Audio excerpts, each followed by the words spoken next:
이재명 정부의 국정운영 5개년 계획, 국정기획위원회 위원으로 활동해온 민주연구원 최용선 부원장과 전화를 연결하겠습니다. 안녕하십니까? 안녕하세요. 오랜만에 뵙습니다. 네, 잘 지내셨죠? 잘 지냈습니다. 네, 엄청 바쁘게 지내셨을 듯 싶습니다.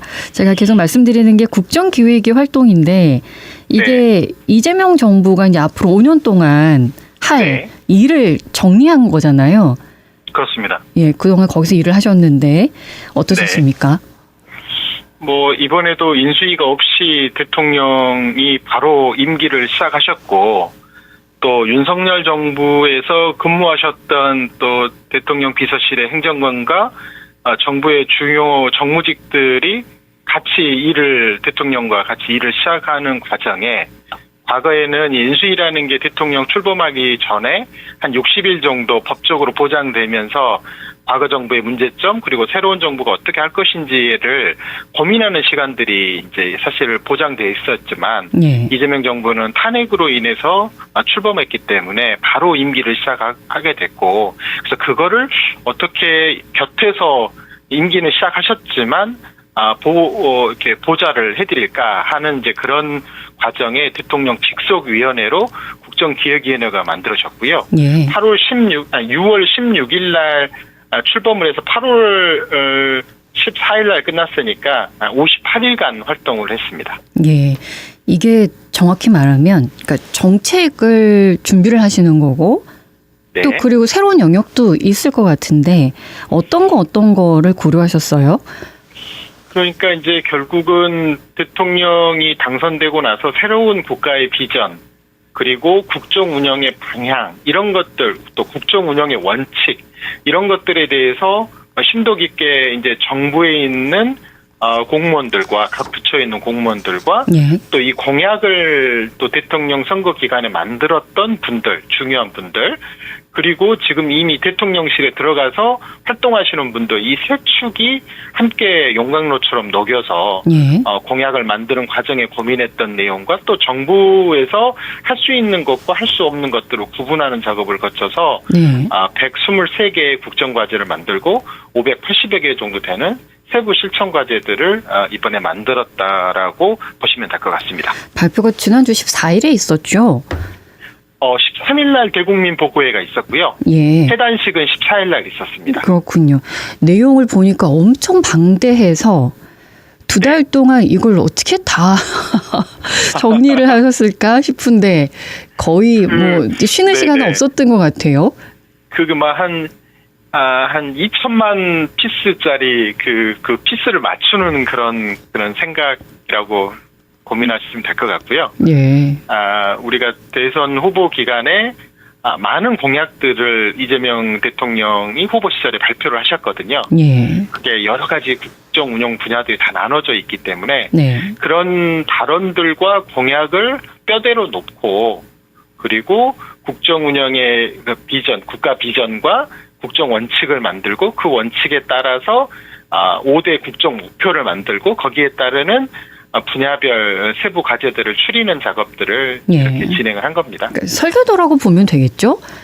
그렇죠. 국정 운영의 방향이라는 게 결국은 어떻게 보면 그 정부 부처에 어떤 일들을 추진해 나가는 연차별 계획을 수립할 때 가장 뼈대가 되는 거기 때문에 예. 이재명 정부는 국민이 주인인 나라, 함께 행복한 대한민국이라는 거를 이제 국가 비전으로 제시를 하고 이거를 어떻게 만들어낼 것이냐라는 어떤 고민을 담아서 예. 6개 분야에 123개의 과제를 만든 겁니다. 123개 과제 중에 1호 국정 과제가 진짜 대한민국을 위한 헌법 개정, 그러니까 이제 개헌이 선정이 된 거예요. 이거를 이제 뭐 1호냐, 123호냐 이렇게 볼 문제는 아니고요. 네. 이제 사실은 정치가 우리 삶에 있어서 가장 중요한 분야이기 때문에 네. 이 123개의 국정과제를 만들 때 6개의 분야로 나눴거든요. 네. 그 6개 나눈 분야 중에 하나가 국민이 하나 되는 정치, 이 분야가 가장 앞으로 오게 된 겁니다. 예. 그 다음에 세계를 이끄는 혁신 경제, 이게 이제 두 번째 카테고리가 된 거고요. 예. 세 번째가 모두가 잘 사는 균형 성장. 네 번째가 기본이 튼튼한 사회. 그리고 마지막으로 국익 중심의 외교, 안보 이렇게 6개 분야를 만들었고 그 6개 분야에 이제 어떻게 보면 전략 과제들이 만들어진 겁니다. 그러니까 지금 앵커께서 말씀하신 것은 진짜 대한민국을 위한 헌법 개정 요거는 국민주권과 민주주의의 확립이라는 아까 국민이 하나 되는 정치 중에 하나의 전략 과제로 국민주권과 민주주의 확립이라는 걸 만들었고 그중에 1번 과제가 진짜 대한민국을 위한 헌법 개정을 하겠다. 이렇게 돼 있는 거라고 생각하시면 될 것 같습니다. 분야가 그럼 6개인 거고 각 네네. 분야에 이제 세부 내용이 있을 건데 이걸 다 합쳐놓고 보면 123개가 되는 겁니까? 맞습니다. 예. 뭐 국민이 하나 되는 정치를 우리가 어떻게 할 거냐. 첫 번째가 국민주권과 민주주의 확립을 하고 정의로운 국민 통합을 실현하고 예. 문제를 해결하는 유능한 정부를 만들겠다. 이걸 통해서 국민이 하나 되는 정치를 만들겠다. 이렇게 전략 과제를 만들었고요. 예. 하나하나 전략에 많게는 8개, 또 적게는 한 2-3개 정도의 단위 과제들이 만들어지는데 이 단위 과제가 하나하나가 다 국정 과제라고 생각하시면 될 것 같습니다. 그렇군요.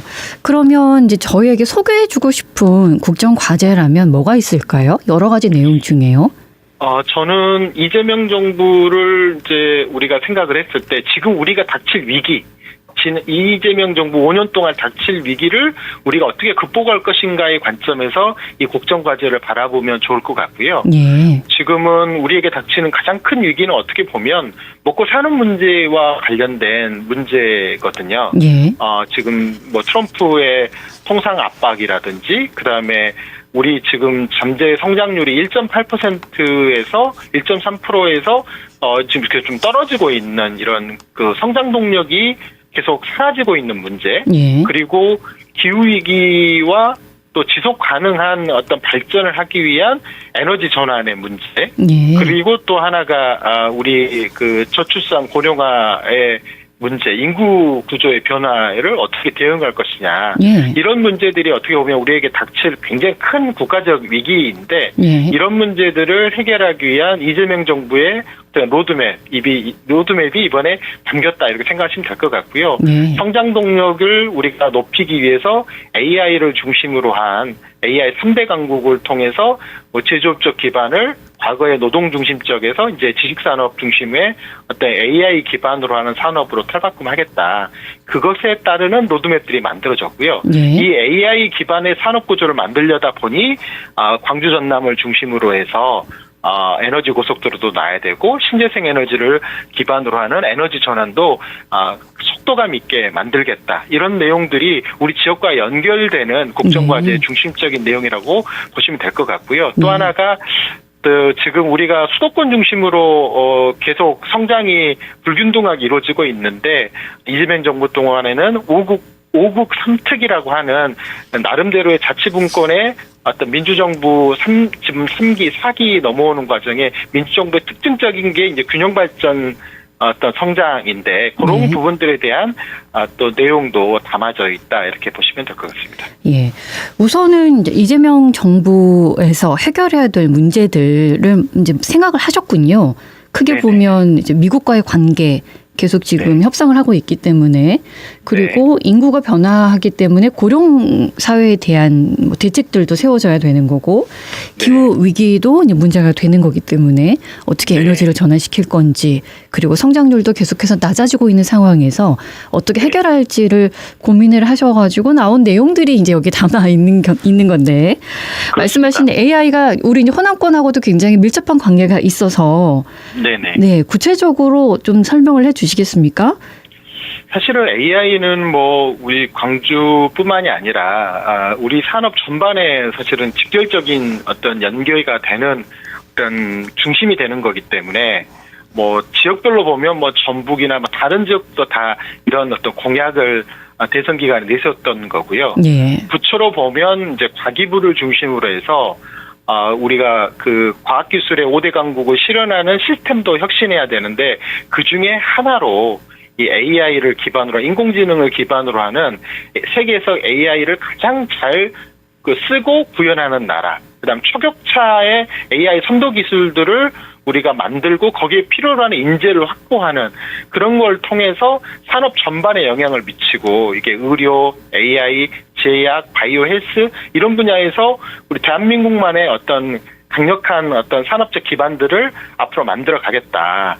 그리고 이런 서비스업 경쟁력들을 통해서 내수와 수출을 다 이렇게 좀 자극하면서 어떤 성장을 이끌어내겠다라는 이런 계획들이기 때문에 네. 이게 뭐 세부 이행 계획서나 이런 것들을 국민들에게 공개할 수는 없지만 이제 이재명 정부가 5년 동안에 이런 어떤 로드맵을 통해서 예산을 이번에 이제 당장 9월 1일부로 정부 예산안이 국회로 넘어오게 되거든요. 예. 근데 그런 작업에 1년 차에 이 어떤 예산들이 이번에 이제 담기느냐를 보게 되면 얼마만큼 속도감 있게 어느 분야를 중심으로 이재명 정부가 국정과제를 추진할 것인지를 확인할 수 있는 시간을 조만간 저는 그 국민들도 이렇게 뭐랄까 체감할 수 있을 거라 저는 생각합니다. 예.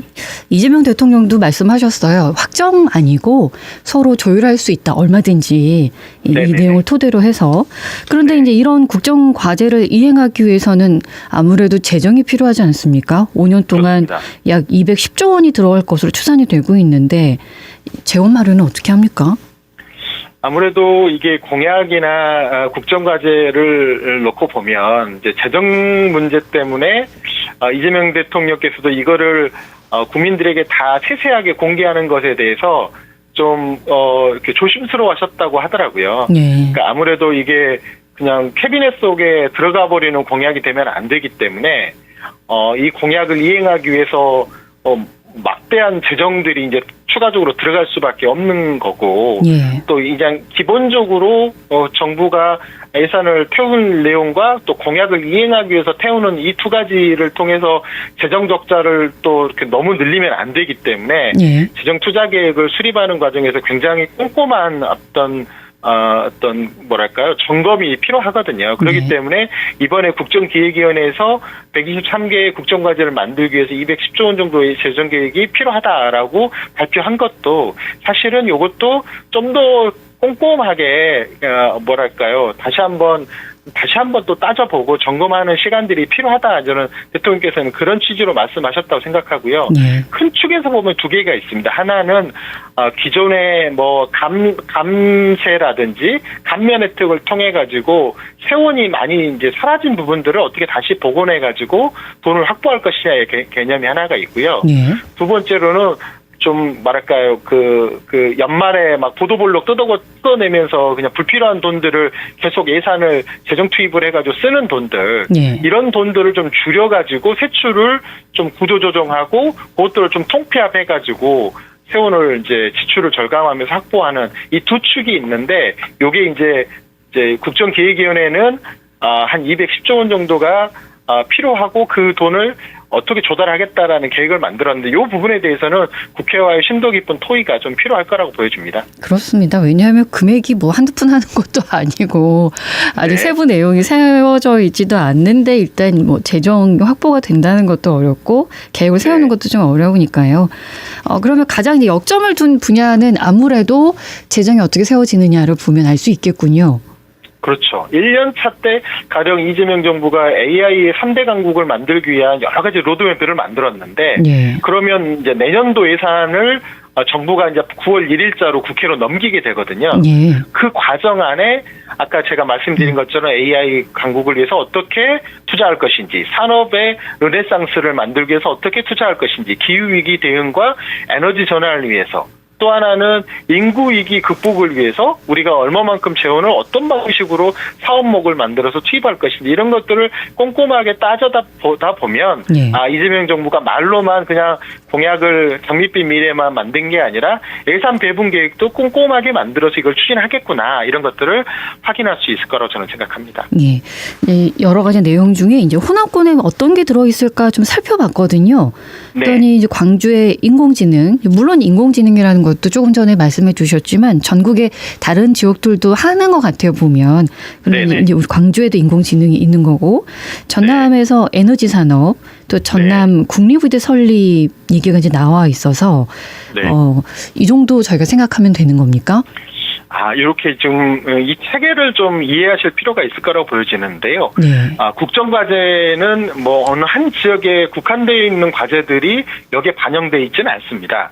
다만 저희가 그 대선 기간 동안에 광역 단체별로 공약을 받았지 않습니까? 예. 그 공약들이 통상은 7대 공약 15대 추진과제 형태로 예. 광역 시도별로 다 받았거든요. 그 공약들을 다시 한번 리뷰를 해서 지역 공약을 이른바 지역 하나로 모아가지고 예. 17개 시도별 공약 및 추진과제라는 형태로 만들었고요. 예.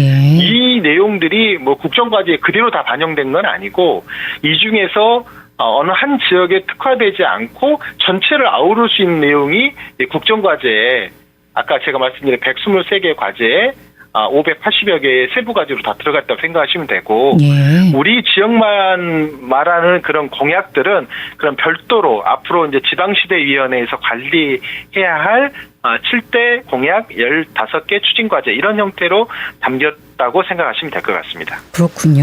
이제 전남의 국립의대 설립이 국정과제에 포함됐다고 굉장히 지역 분위기가 고문돼 있어서 여쭤봤는데 이제 국정과제라는 개념에 대한 이제 오해에서 저는 그렇군요. 빚어지는 거 생각하고요. 예. 두 축이 있다고 생각하시면 됩니다. 국가과제별로 아까 6개 분야에 123개 국정과제, 580여 개 세부과제 이것들은 어떤 아까 뭐 정치, 뭐 경제 성장, 또 균형 발전 뭐 이런 관점에서의 어떤 큰 국가적 과제에 해당되는 것이고 예. 우리 지역과 직접적으로 연결되는 것들은 이런 국정과제의 세부 내용으로 앞으로 이행계획서안에는 들어갈 수도 있는 거죠. 예. 그렇지만 지금 앵커께서 말씀하시는 내용들은 그거는 이제 17개 시도별 공약 및 추진과제라고 하는 예. 이런 형태로 또 만들어졌다 이렇게 이해하시면 될 것 같습니다. 예.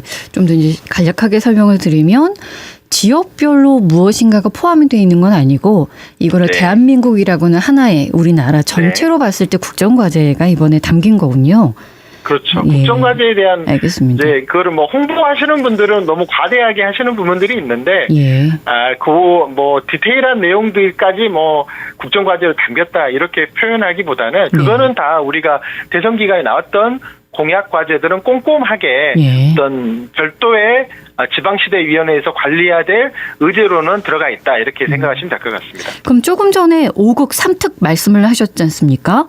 네네. 이거는 뭐 저희가 어떻게 이해를 하면 될까요? 이제 5국 3특이라는 게 뭐냐면 이제 우리가 국가 균형 성장을 해야 되는데 이 국가 균형 성장의 이제 특을 이제 특징을 이렇게 본 겁니다. 수도권 뭐 영남에서도 동남권, 우리 호남권, 충청권 이렇게 해서 5개의 극을 만들겠다는 겁니다. 예. 그 3특은 뭐냐면 특별자치도와 관련된 거거든요. 예. 이 특별자치도가 어디냐면 제주와 강원과 전북입니다. 예. 그래서 이 5국 3특이라는 국가균형 성장의 전략을 만들고 이걸 통해서 잠재 성장률과 비수도권의 GRDP를 높이기 위한 실행 과제들을 만들었다. 이제 이렇게 생각하시면 될 것 같고요. 뭐 지금 뭐 전남도에서 얘기하시는 그 부분에 대해서는 뭐 저는 특별하게 언급은 하지 않겠습니다. 예. 다만 뭐 이제 특별자치도를 지금 전라남도도 지금 고민하고 있기 때문에 근데 이제 이 5국 3특의 어떤 세부 과제들이 10개 부처나 42개의 국정과제에 골고루 이렇게 녹여져 있는 것들을 관리를 이제 5국 3특이라는 거로 어떻게 보면 저희가 관리를 하고 이거를 전담하는 곳이 지방시대위원회 이렇게 예. 되겠습니다. 그러니까 국토를 균형 있게 발전시키는 전략이라고 보면 되겠군요.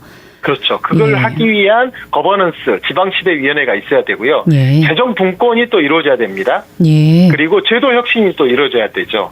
그래서 이런 측면에서 어떻게 보면 균형 성장 전략을 이재명 정부의 균형 성장 전략을 만들었다고 생각하시면 될 것 같습니다. 지방에서도 이해를 잘 하고 여기에 발맞춰야겠는데요. 그렇죠. 저는 그래서 과도한 뭐 홍보라든지 뭐 이렇게 국정과제에 마치 지역의 그동안 단체장들이 평소에 얘기하던 자기 공약이 반영됐다는 식으로 홍보하는 것보다는 네. 좀 대통령의 어떤 국가 운영 비전과 철학이 어떻게 돼 있는지를 잘 설명하고 그 과정에 지역 공약들이 얼마만큼 꼼꼼하게 빠지지 않고 들어갔는지 그런 정도로 이제 저희가 좀 이해하면 될 것 같습니다. 예. 그리고 지역도 지방에서 거기에 발맞춰서 이렇게 노력을 하겠다라는 의지가 필요하겠군요. 그리고 이제 여기에 정부만 바라볼 것이 아니라 123개 과제가 어떻게 이제 국가의 재정에 일상 배분에 반영됐는지를 좀 더 꼼꼼하게 따져봐야 되고요. 예. 우리 지역으로 보자면 국가 균형 발전에 따르는 재정 분권 확대가 어떻게 이제 또 만들어질 것인지 이런 것들을 좀 살펴봐야지 좀 이야기를 구체화할 수 있을 것 같습니다. 예. 부산으로 보면은 뭐 해양수산부가 이전하는 이런 문제들도 하나의 예가 될 수 있겠군요. 이제 거기는 좀 더 다른 이야기인데요. 북극 항로 개척이라는 한 것은 또 국가적인 어떤 과제가 되기 때문에 예. 이제 우리가 물류 중심에서 북극 항로가 이제 지구 온난화 때문에 북극 중심의 경제가 이루어지게 되고 북극 항로가 열리게 되면 우리한테는 해양 물류의 새로운 어떤 계기점들이 만들어지기 때문에 그런 부분들을 국가적 차원에서 좀 더 관심 있게 보겠다. 그리고 그 전진 기지를 부산에 만들겠다. 뭐 이렇게 지금 국정과제가 설계되어 있는 거여서 네. 이건 단위 과제의 어떤 지역 공약으로 보기에는 좀 더 큰 과제라고 생각하시면 될 것 같습니다. 알겠습니다.